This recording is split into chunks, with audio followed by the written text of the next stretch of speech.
Hi at magandang gabi mga tulisko at turista. I'm Erin Kitali and I will be your tourism news anchor for tonight. Our news of the night: tourism contemporary issues, tourism and conflict, climate change and tourism, biodiversity and tourism. For live updates regarding tourism contemporary issues, here's Mary Gilua. Thank you, Erin Kitalig, live from CTNN to report the Unit 1 Contemporary Issues of Tourism. Tourism is a force that shapes global change, economically, socially, and culturally. Tourism sector contributes nearly 10% of global GDP and generates millions of jobs, especially in developing nations. Yet this growth comes with vulnerabilities. Destinations face risks for climate disruption, political instability, and economic inequality. Socially, tourism fosters intercultural exchange and peace building, but it can also lead to displacement, labor exploitation, and the loss of local identity. Culturally, it has the power to preserve heritage or commercialize it, depending on how destinations manage their narratives and visitor experiences. These realities align with several UN Sustainable Development Goals. Tourism supports SDG 8 by promoting inclusive economic growth and this at work. It contributes to SDG 12 through sustainable consumption and production, and to SDG 13 by encouraging climate action and environmental responsibility. The Global Code of Ethics for Tourism reinforces these principles. Article 3 highlights tourism's role in empowering host communities, while Article 5 calls for sustainability and stewardship. Article 1 promotes mutual respect and understanding across cultures. In facing today's global challenges, tourism professionals must lead with ethical awareness, critical thinking, and commitment to sustainability, ensuring that tourism remains a positive force for people and the planet. Once again, I am Mary Hilwa. Magandang gabi. Magandang gabi mga kapuso. Ako po si Shania Vega at ito ang CTNN.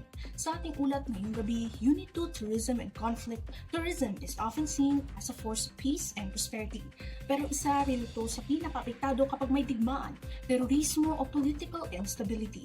War destroys infrastructure, scare investors, and damage destination image. Tulad na lamang sa Syria na bumagsak ang tourist arrivals mula 8 milyon noong 2010 tungo sa wala pang 1 milyon noong 2015.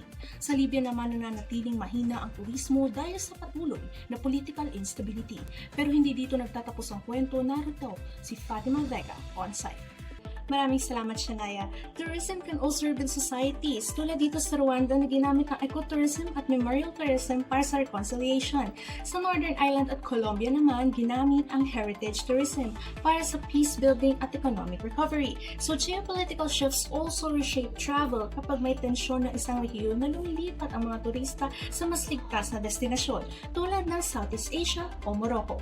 Kaya mahalaga ang resilience strategies at ethical tourism planning. Back to you, Shai. Maraming salamat, Fatima. Ayon sa Global Code of Ethics for Tourism, dapat itaguyod ng industriya ang kapayapaan, paggalang at pag-unlad ng mga komunidad. At kaugnay nito, sinusuportahan ng unit na ito ang UN SDGs, lalo na SDG 8 on decent work, SDG 11 on sustainable communities, at SDG 16 on peace and strong institutions. Ako po muli si Shania Vega para sa CTNN Unit 2, Tourism and Conflict, Turismo, Sandigan ng Kapayapaan at Pagbangon. Magandang gabi. Para sa pangatlong ulat, ako si Nori Villabaray para ibalita ang ikatlong unit, Climate Change and Tourism. Climate change and tourism are interlinked. Tourism depends on natural resources that climate change threatens, yet it also contributes to the problem through emissions. In essence, climate change is both a cause and effect of unsustainable tourism, though responsible management can make tourism a driver of sustainability. Just as tourism and climate change influence SDGs such as SDG 8 decent work and economic growth, SDG 12 responsible consumption and production, SDG 13 climate action, SDG 14 life below water, and SDG 15 life on land. This shows that sustainable supports these goals by promoting eco-friendly travel, conservation, and responsible growth. However, poor management can lead to environmental damage and unstable employment. Aside from SDGs, climate change also challenges these sets principles, including Article 3, tourism should contribute to sustainable development, Article 4, tourism should protect natural heritage, Article 5, tourism should benefit host communities, and Article 6, obligations of stakeholders. Climate change undermines these principles by threatening sustainability, damaging natural heritage, and affecting community livelihoods, emphasizing the need for greener, more ethical, and eco-friendly tourism practices. Additionally, this could also apply to tragedy of the commons, like how overuse of shared tourism resources lead to long-term loss for all.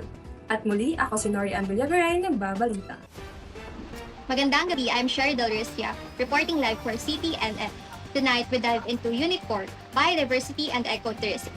Biodiversity gives tourism its very foundation, from pristine coral reefs and lush rainforests to mountain trails and wildlife encounters.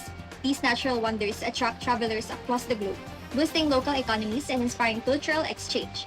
But tourism, when unmanaged, becomes a major driver of biodiversity loss. Overdevelopment destroys habitats. Over-tourism exceeds a site's carrying capacity, and pollution from cruise ships and plastics threatens marine life. In the Philippines, for example, the closure of Boracay in 2018 reminded us how fragile our ecosystems are. That's where ecotourism comes in, a responsible approach that balances enjoyment, education, and conservation. It stands on three pillars: conservation, community empowerment, and education and awareness. A successful example is the Masungi GE Reserve, which funds forest restoration through guided treks. In line with UN SDGs, ecotourism supports SDG 8, decent work and economic growth, by providing green jobs, SDG 13, climate action through low-impact travel, and SDG 14 and 15, life below water and life on land, by protecting ecosystems. Moreover, the Global Code of Ethics for Tourism reminds us under Article 3 that tourism should contribute to sustainable development, and under Article 4, protect our natural heritage. These principles guide us to travel ethically, not just to see the world, but to safeguard it. Muli, ako si Sheridel Rusya, nag-uulat. Balik sa'yo, Erin. Maraming salamat, Sheridel, at sa iba pang Turista Reporters. Mabuhay! In tonight's news on contemporary issues in tourism, we uncovered how the industry stands at the crossroads of global challenges and sustainable solutions. Tourism today is not just about leisure. It's a response to issues like conflict, climate change, and biodiversity loss, calling for a more resilient, just, and sustainable approach. In conflict zones, tourism is emerging as a tool for peace and recovery, supporting SDGs 8, 11, and 16, and reflecting the Global Code of Ethics for Tourism's call for mutual understanding.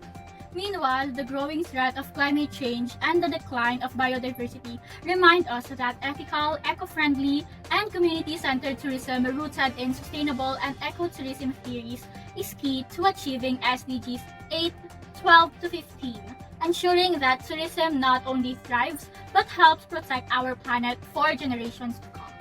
Magandang gabi at hanggang sa muli mga katurisko at turista. Mabuhay!